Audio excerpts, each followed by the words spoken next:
Discuss ചെയ്യാൻ വേണ്ടി പോകുന്ന ടോപ്പിക്ക് ഡ്രോയിങ്സിനെയും ക്യാപിറ്റലിനെയും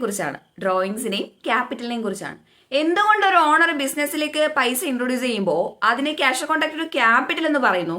എന്തുകൊണ്ട് ഓണർ ഒരു പൈസ വിഡ്രോ ചെയ്യുമ്പോൾ ബിസിനസ്സിൽ നിന്ന് പേഴ്സണൽ യൂസിന് വേണ്ടി ഓണർ പൈസ വിഡ്രോ ചെയ്യുമ്പോൾ drawings account act to cash അല്ലെങ്കിൽ ഗുഡ്സ് വിഡ്രോ ചെയ്യുമ്പോൾ drawings account act to purchase inventory or stock എന്ന് പറയാനുള്ള കാരണം എന്താണ്? അതാണ് നമ്മൾ ഇന്ന് പറയാൻ വേണ്ടിയിട്ട് പോകുന്നത്. അക്കൗണ്ട്സിൽ ഒരു കോൺസെപ്റ്റ് ഉണ്ട്, ബിസിനസ് എൻറ്റിറ്റി കോൺസെപ്റ്റ്. ഇതിൽ എന്നതാ പറയുന്നതെന്ന് വെച്ച് കഴിഞ്ഞാൽ നിങ്ങൾ ബിസിനസ്സിനെയും അവരുടെ ഓണറിനെയും രണ്ട് സെപ്പറേറ്റ് എൻറ്റിറ്റി ആയിട്ട് ട്രീറ്റ് ചെയ്യുക. ബിസിനസ്സിനെയും ഓണറിനെയും രണ്ട് സെപ്പറേറ്റ് എൻറ്റിറ്റീസ് ആയിട്ട് ട്രീറ്റ് ചെയ്യുക. അപ്പോൾ ഓണറിന്റെ ആണല്ലോ ബിസിനസ് എന്ന് വിചാരിച്ചുകൊണ്ട് ഓണർ കൊണ്ടുവരുന്ന എല്ലാത്തിനെയും അങ്ങനെ ബിസിനസ്സിന്റെ സ്വന്തം പൈസ ആ ഒരു പോയിന്റ് ഓഫ് വ്യൂവിലേ അല്ല നിങ്ങൾ അക്കൗണ്ട് ചെയ്യേണ്ടത്.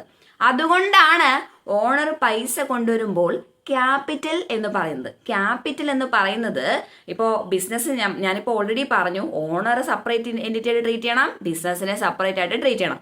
ഓണർ പൈസ ബിസിനസ്സിലേക്ക് കൊണ്ടുവരുന്ന സമയത്ത് ബിസിനസ്സിനെ സംബന്ധിച്ചിടത്തോളം ഓണർക്ക് എന്നാണേലും തിരിച്ചു കൊടുക്കേണ്ട എമൗണ്ടാ, ലയബിലിറ്റിയാ. അതുകൊണ്ടാണ് ക്യാഷ് ബിസിനസ്സിലേക്ക് വന്നു, അപ്പൊ എന്ത് ചെയ്യണം? ക്യാഷിനെ ഡെബിറ്റ് ചെയ്യണം. ക്യാപിറ്റൽ എന്ന് പറയുന്ന ലയബിലിറ്റി ബിസിനസ്സിലേക്ക് ഉണ്ടായി അല്ലെ, ഓണറിനോട് ക്യാപിറ്റലിന്റെ ബേസിൽ ബിസിനസ് ലയബിളായി. അപ്പൊ ക്യാപിറ്റൽ എന്ത് ബാലൻസ്? Credit balance. അതുകൊണ്ടാണ് ക്യാഷ് അക്കൗണ്ട് ഡെപ്റ്റ് ടു ക്യാപിറ്റൽ എന്ന് എൻട്രി വരാനുള്ള കാരണം. ഇനി നമുക്ക് ഡ്രോയിങ്സിനെ കുറിച്ച് പറയാം. ഇപ്പോൾ ഒരു 5000 രൂപ ഓണർ ഓൺ പർപ്പസിന് പേഴ്സണൽ പർപ്പസിന് വേണ്ടിയിട്ട് ബിസിനസ്സിൽ നിന്ന് വിഡ്രോ ചെയ്തെന്നിരിക്കട്ടെ. ഓക്കെ, ക്യാഷ് ആണ് പോയത് അല്ലെങ്കിൽ ക്യാഷ് ഓഫ് ബാങ്ക് ആണ് പോയത് അല്ലേ? ക്യാഷ് ഓഫ് ബാങ്കോ അസറ്റ് ആണ്. അസറ്റ് കുറയാണെങ്കിൽ എന്ത് ചെയ്യണം? അതിനെ ക്രെഡിറ്റ് ചെയ്യണം. അപ്പൊ ക്രെഡിറ്റ് എലമെന്റ് കിട്ടി. ഡ്രോയിങ്സ് ക്യാപിറ്റലിൽ നിന്നുള്ള ഒരു റിഡക്ഷൻ ആണ് എന്ന് പറയുന്നത് ഈ ഡ്രോയിങ്സ് എന്ന് പറയുന്നത്. ക്യാപിറ്റൽ എന്ത് ബാലൻസാ? ക്രെഡിറ്റ് ബാലൻസാ.